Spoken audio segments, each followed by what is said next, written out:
AP CM చంద్రబాబుకి మరో ఊరట దక్కింది. అత్యున్నత న్యాయస్థానంలో ఆయనకు వ్యతిరేకంగా దాఖలైన పిటిషన్పై ఈ రోజు తీర్పు వెల్లడించింది సుప్రీంకోర్టు.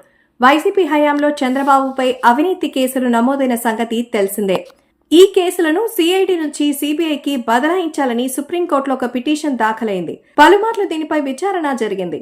ఈ రోజు కోర్టు తీర్పు ప్రకటించింది. వైసీపీ హయాంలో చంద్రబాబుపై అవినీతి కేసులు నమోదయ్యాయి.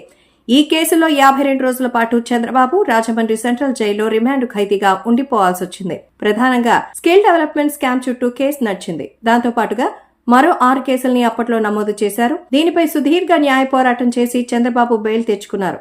అటు తర్వాత కూటమి ప్రభుత్వం అధికారంలోకి వచ్చింది. దీంతో ఏపీ సిఐడి రాష్ట్ర ప్రభుత్వ పరిధిలో పనిచేస్తుంది కాబట్టి ఈ కేసుని సిబిఐకి అప్పగించాలని కోరుతూ ఏపీ హైకోర్టు న్యాయవాది బాలయ్య సుప్రీంకోర్టులో పిటిషన్ దాఖలు చేశారు. అయితే ఈ కేసు విషయంలో పిటిషనర్ వైఖరి సుప్రీంకోర్టు ఆగ్రహం వ్యక్తం చేసింది. ఈ రోజు కోర్టు విచారణకు ఆ పిటిషన్ రాగా జస్టిస్ బేలా త్రివేది నేతృత్వంలో ధర్మాసనం విచారణ చేపట్టింది. పిటిషనర్ పై ఆగ్రహం వ్యక్తం చేసింది.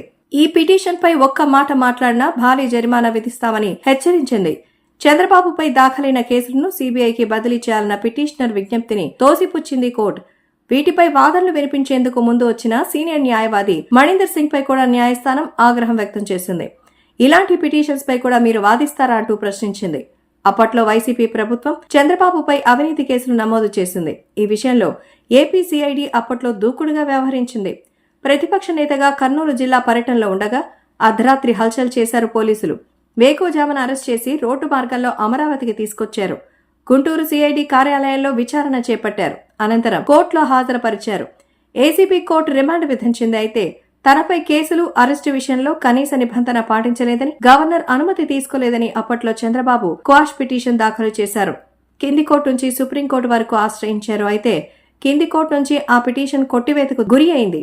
చివరికి సుప్రీంకోర్టు విచారణ చేపట్టి తీర్పుని రిజర్వ్ లో ఉంచింది. మరోవైపు 52 రోజుల పాటు రాజమండ్రి సెంట్రల్ జైల్లో చంద్రబాబు రిమాండ్ ఖైదీగా ఉండిపోయారు. అయితే అప్పట్లో అనారోగ్య కారణాలతో హైకోర్టు మధ్యంతర బెయిల్ మంజూరు చేసింది. ఆ తర్వాత పూర్తి స్థాయి బెయిల్ మంజూరు అయింది. ప్రస్తుతం సుప్రీంకోర్టులో క్వాష్ పిటిషన్ కు సంబంధించి తీర్పు రిజర్వ్ లో ఉంది. ఈ సమయంలో ఆ కేసులన్నింటినీ సిఐడి నుంచి సిబిఐకి బదలాయించాలని పిటిషన్ వచ్చింది. దీనిపైనే కోర్టు ఆగ్రహం వ్యక్తం చేసింది. పిటిషన్ డిస్మిస్ చేస్తూ ఆదేశాలు ఇచ్చింది.